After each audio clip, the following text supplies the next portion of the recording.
बहुत समय पहले की बात है, जब धरती पर ऋषिमुनियों का तप और देवताओं की शक्ति चारों ओर फैली हुई थी। उसी समय एक महान ऋषि थे, ऋषि शिलाद। ऋषि शिलाद भगवान शिव के परम भक्त थे। उन्होंने जीवन भर कठोर तपस्या की, लेकिन उनके मन में एक ही दुख था। उनकी कोई संतान नहीं थी। एक रात ऋषि शिलाद ने शिवलिंग के सामने दीपक जलाया और हाथ जोड़कर बोले, हे महादेव, मुझे ऐसा पुत्र दीजिए जो अमर हो, जो आपकी भक्ति में सदैव लीन रहे। ऋषि की कठोर तपस्या से प्रसन्न होकर भगवान शिव प्रकट हुए। चारों ओर दिव्य प्रकाश फैल गया। भगवान शिव बोले, ऋषि शिलाद, तुम्हारी भक्ति ने हमें प्रसन्न कर दिया है। तुम्हें एक दिव्य पुत्र प्राप्त होगा, जो हमारा अंश होगा। इतना कहकर भगवान शिव अंतर्ध्यान हो गए।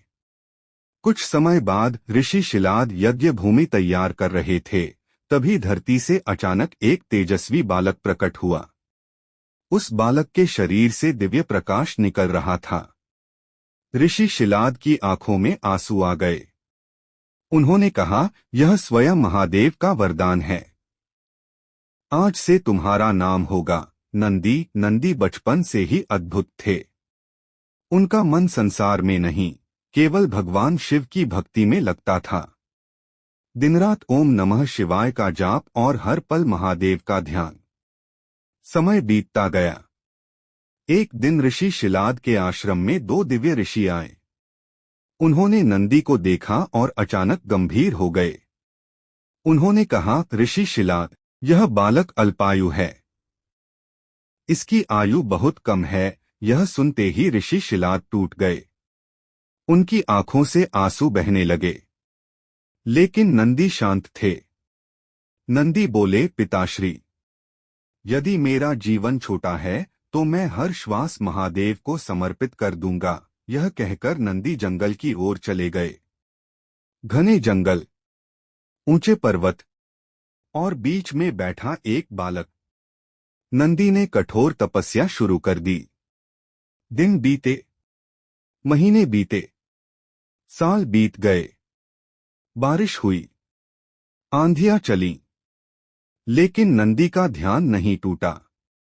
वे लगातार जाप करते रहे, ओम नमः शिवाय, ओम नमः शिवाय। तभी अचानक पूरा आकाश कांप उठा। धरती हिलने लगी और कैलाशपति भगवान शिव माता पार्वती के साथ प्रकट हुए।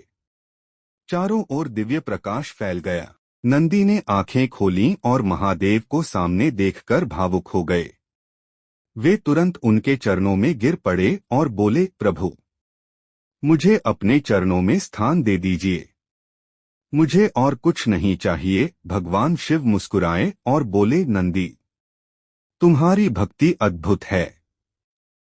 आज से तुम केवल हमारे भक्त नहीं, हमारे सबसे प्रिय गण और हमारे वाहन बनोगे। यह सुनते ही देवताओं ने पुष्प वर्षा शुरू कर दी। तभी भगवान शिव ने अपने हाथ से नंदी को स्पर्श किया और नंदी का रूप दिव्य बैल के रूप में बदल गया। वह साधारण बैल नहीं था। उसके शरीर से प्रकाश निकल रहा था। उसकी आंखों में भक्ति और शक्ति दोनों थीं। भगवान शिव स्वयं नंदी की पीठ पर विराजमान हुए। पूरा कैलाश हर हर महादेव के जयकारों से गूंज उठा। उस दिन से नंदी केवल भगवान शिव के वाहन नहीं बने, बल्कि उनके सबसे बड़े भक्त और कैलाश के द्वारपाल भी बने। कहा जाता है, आज भी जो भक्त सच्चे मन से नंदी के कान में अपनी मनोकामना कहता है, नंदी उसे सीधे भगवान शिव तक पहुंचा देते हैं। इसलिए हर शिव मंदिर में भगवान शिव के सामने नंदी अवश्य विराजमान होते हैं। धीमा भावुक संगीत भक्ति में इतनी शक्ति होती है कि एक साधारण बालक भी भगवान का सबसे प्रिय बन सकता है। हर हर महादेव।